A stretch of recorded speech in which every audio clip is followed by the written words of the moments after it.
kembali dalam renungan harian kitab suci. Saya, Pastor Fransiskus Ginting, akan membawakan renungan hari ini, hari Senin 15 Mei 2023, Pekan Paskah yang ke-6. Injil hari ini diambil dari Injil Yohanes, bab 15, ayat 26 sampai bab 16, ayat 4a.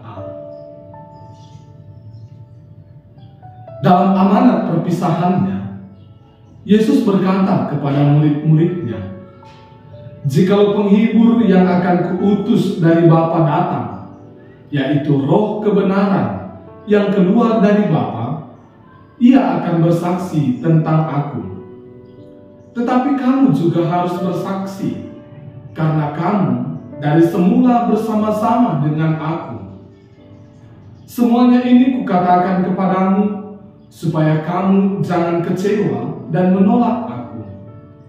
Kamu akan dikucilkan, bahkan akan datang saatnya bahwa setiap orang yang membunuh kamu akan menyangka ia berbuat bakti kepada Allah. Mereka akan berbuat demikian karena mereka tidak mengenal baik Bapa maupun aku. Tetapi semuanya ini kukatakan kepadamu, supaya apabila datang saatnya kamu ingat bahwa aku telah mengatakannya kepadamu." Demikianlah sabda Tuhan. Saudara-saudari terkasih, setelah Paus Fransiskus menerbitkan ensiklik Laudato Si, semakin banyak kaum religius tampil untuk memperlihatkan kecintaan terhadap bumi.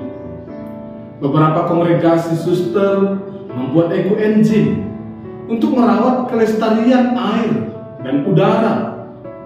Dan sekarang banyak juga pastor yang berupaya mensosialisasikan tentang manfaat pupuk organik. Selain demi menjaga kelestarian bumi, pupuk organik juga diharapkan mampu membantu para petani keluar dari ketergantungan terhadap pupuk kimia yang sangat mahal harganya. Sosialisasi pupuk organik tersebut dilakukan dengan berbagai cara, namun tidak semudah yang dibayangkan bahwa para petani akan percaya begitu saja. Butuh proses panjang agar para petani percaya terhadap pupuk organik.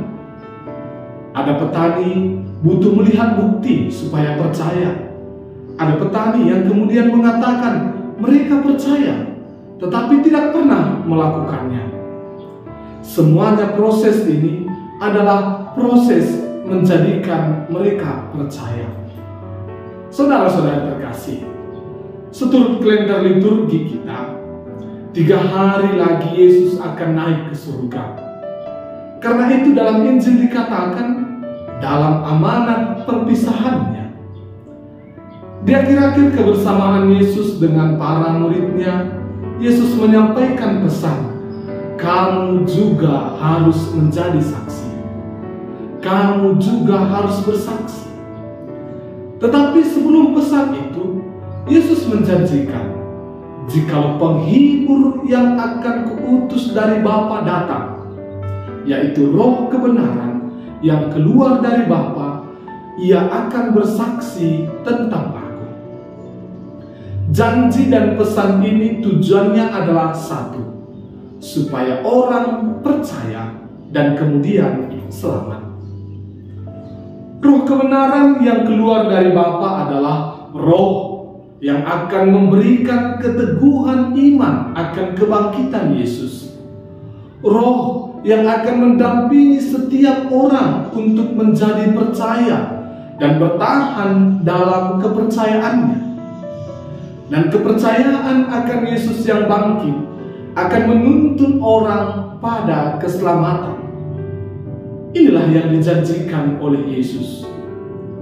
Pesan kamu juga harus bersaksi hendak menegaskan bahwa kebersamaan para murid dengan Yesus selama ini seharusnya telah membangkitkan iman dalam hati mereka dan Roh itu telah berdiam dalam diri mereka dalam perjumpaan dan kebersamaan dengan Yesus. Maka sekarang saatnya mereka mewartakan iman atau kepercayaan mereka, agar melalui kesaksian mereka, orang lain juga dituntun pada keselamatan.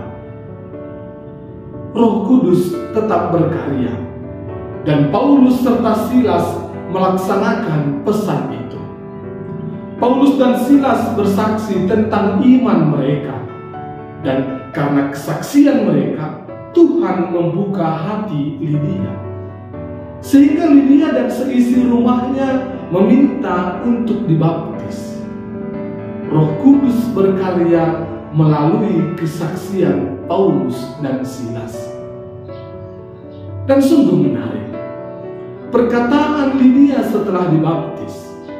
Jika kamu berpendapat bahwa aku sungguh-sungguh percaya kepada Tuhan, marilah menumpang di rumahku. Lydia hendak menunjukkan bahwa sekarang dia pun didampingi Roh Kudus untuk menjadi saksi. Dia pun didampingi Roh Kudus untuk mewartakan imannya, agar orang lain juga memperoleh keselamatan. Saudara-saudari terkasih, janji bahwa Roh Kudus akan mendampingi kita juga terlaksana dalam diri kita masing-masing. Dan serentak dengan itu, pesan untuk menjadi saksi juga ditugaskan kepada kita. Allah menghendaki semua orang diselamatkan, dan sekarang kita diserahi tugas untuk menuntun orang pada keselamatan, karena kita pun dicurahi Roh Kudus lewat baptisan yang kita terima. Tidak mudah untuk menjadi saksi, tetapi Roh Kudus akan tetap berkarya, dan yakinlah bahwa kesaksian yang kita lakukan bertujuan untuk menuntun orang kepada keselamatan. Dan kiranya Roh Kudus berkarya dalam diri kita agar kita sungguh menjadi saksinya. Tuhan memberkati.